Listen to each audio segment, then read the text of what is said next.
Hey folks, I'm over here with Alex from Mystery Ranch with the new pop-up that I'm going to use for my pronghorn hunt in Wyoming this year. I'm probably going to use it for my Bridger deer hunt there you go this year. And Alex from Mystery Ranch is the guy who invented this thing. So tell me how you came up with the idea, and let's kind of walk through. I'd be happy to. Yeah, this pack is a new pack for us this year. It's on the pop-up frame system. There's two bags. There's the 18, which is this model here, and there's also the 28. So the 28 would be same frame, bigger bag? Just a little bit bigger, yep. Okay. It's a pretty cool piece for us. It's kind of a crossover piece, really. What we took inspiration from our wildland firefighters to kind of come up with this concept. Okay. For all the kind of Mystery Ranch pack nerds that are out there, if you really dig into this pack, you'll see that it's actually the initial attack frame from the firefighting crews.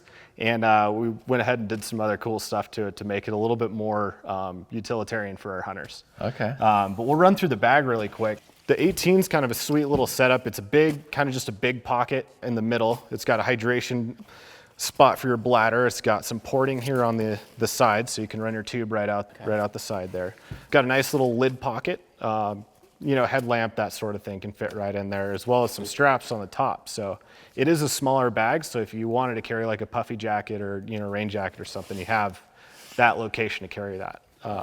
There's also another pocket on the front that provides a little bit more organization. Some guys tend to like to keep each individual piece all in their own secure spot, so that's why we put a little bit. So what you're saying is I won't need a Zoid bag for every little thing and just have a pack full of your bags? Right. Okay, well, already built in, so has pockets.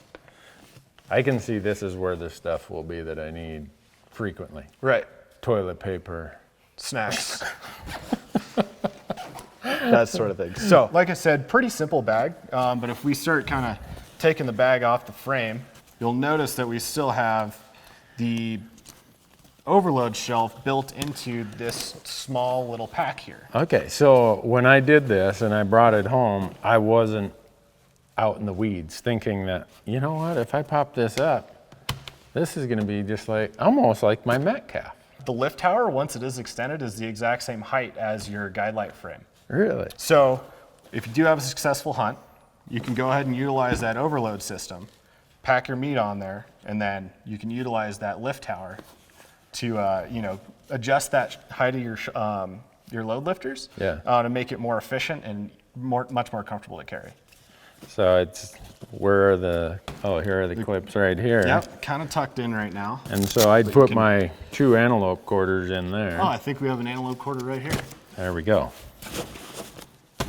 Then you've got your extra length there to connect into the top of the bag, just like that. And then you can connect your load lifters from your shoulder pads right up to the top. And then on the sides here, you got the same. Side compression. It also has lower compression underneath the bottom. And these ones, they actually come off of the frame rather than coming off of the bag. Oh, okay. Reaches right across here. There's one on the top. And there's another guy kind of tucked away in that pocket. Okay. Connect it just like that. So cinch that in there, do the same thing on the other side. So just start cinching it down.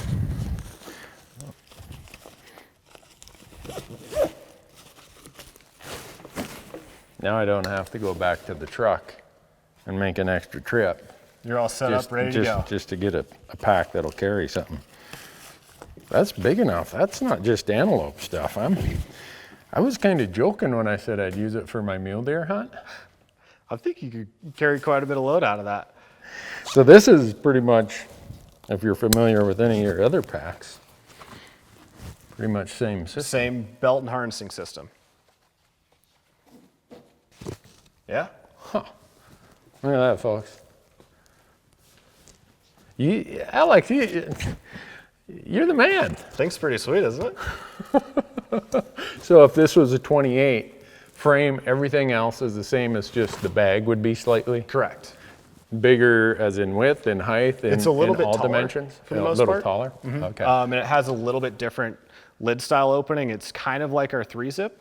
Okay. It doesn't have the center zip, but it allows for really quick access to the main compartment of the bag. So, speaking of those, I have what I'll call a kill kit that has my Gerber Vital knife, a few replaceable blades, my tag, my license, everything just right there. Headlamp, because a lot of times you're going out in the dark. Yeah, we've definitely felt that, some of that organization for things that you need rapid access to. Yeah. Definitely putting it in a very accessible location is pretty important. Yeah. So I'm going to take my antelope quarter out of here. Okay. And we're going to look inside this bigger bag, if you don't mind. Sure.